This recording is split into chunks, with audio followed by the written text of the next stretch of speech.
SSF ওনাকে ঘিরে ফেলেছে, ওনাকে উঠে নিয়ে যাবেন। জুতা ছুঁড়ে মারছিল প্রধানমন্ত্রীর সামনে। 2009 সালের 25 ও 26 ফেব্রুয়ারি তৎকালীন বিডিআর সদর দপ্তরে সংঘটিত বিদ্রোহের ঘটনায় 57 সেনা কর্মকর্তা সহ মোট 74 জনকে হত্যা করা হয়। ভয়াবহ এই ঘটনার পর 1 মার্চ সেনাকুঞ্জে সেনা কর্মকর্তাদের সামনে উপস্থিত হন সাবেক স্বৈরশাসক শেখ হাসিনা। সেনা কর্মকর্তাদের মধ্যে সেদিন ছিল তীব্র ক্ষোভ। আলোচনা চলাকালে এক পর্যায়ে শেখ হাসিনার দিকে জুতা ছুঁড়ে মারেন কর্মকর্তারা। সম্প্রতি গণমাধ্যমকে দেয়া এক সাক্ষাৎকারে সেই দিনের অজানা অনেক তথ্যই তুলে ধরেছেন লেফটেন্যান্ট জেনারেল অবসরপ্রাপ্ত আমিন। তিনি জানান, সেদিন সেনাকুঞ্জে উপস্থিত ছিলেন প্রায় 1,500 সেনা কর্মকর্তা। তাদের প্রত্যেকেই প্রশিক্ষিত কমান্ডো সেনা কর্মকর্তা। বিদ্রোহের ঘটনায় এত বড় কাণ্ড হওয়ায় তারা প্রত্যেকেই ছিলেন রাগান্বিত।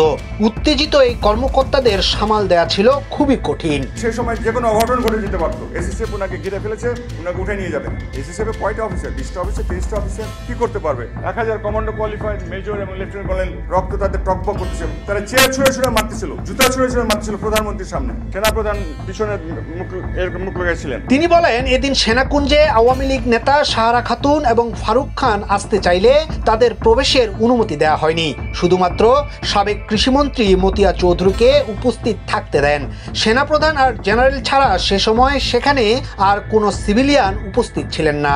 সাহারা খাতুন আসতে চায়, আমরা অফিসার বললাম সাহারা খাতুন থাকতে পারবে না। এর মধ্যে ফারুক খান আসতে চায়, অফিসার বললেন না, উনি থাকতে পারবেন না। তারপরে শুধু একজন মন্ত্রী ছিলেন, ওই যে কৃষিমন্ত্রী যে মহিলা মতিয়া চৌধুরী, উনাকে আলাও করলো অফিসাররা। শেখ হাসিনা বক্তব্য শুরু করার কিছুক্ষণ পরেই উত্তেজিত অফিসাররা চেয়ার ও জুতা ছুঁড়ে মারতে থাকেন। এ সময় এসএসএফ সদস্যরা শেখ হাসিনাকে ঘিরে ফেলে নিরাপদে সরিয়ে নেয়ার চেষ্টা করেন। পরিস্থিতি এতটাই উত্তপ্ত ছিল যে যে কোনো মুহূর্তে বড় ধরনের ঘটনা ঘটে যেতে পারত। লেফটেন্যান্ট জেনারেল আমিন জানান, সে সময় সেনাপ্রধান জানান, জেনারেলরা তোমরা টেক ওভার করো। এরপর কয়েকজন জেনারেল গিয়ে পরিস্থিতি শান্ত করার চেষ্টা করেন। 2 দফায় সেনা কর্মকর্তাদের সঙ্গে কথা বলার পর পরিস্থিতি কিছুটা নিয়ন্ত্রণে আসে। তিনি আরও বলেন, সেদিন আল্লাহর রহমতে বড় ধরনের কোনো ঘটনা ঘটেনি। পরদিন নিহত সেনা কর্মকর্তাদের জানাজা সম্পূর্ণ হয়।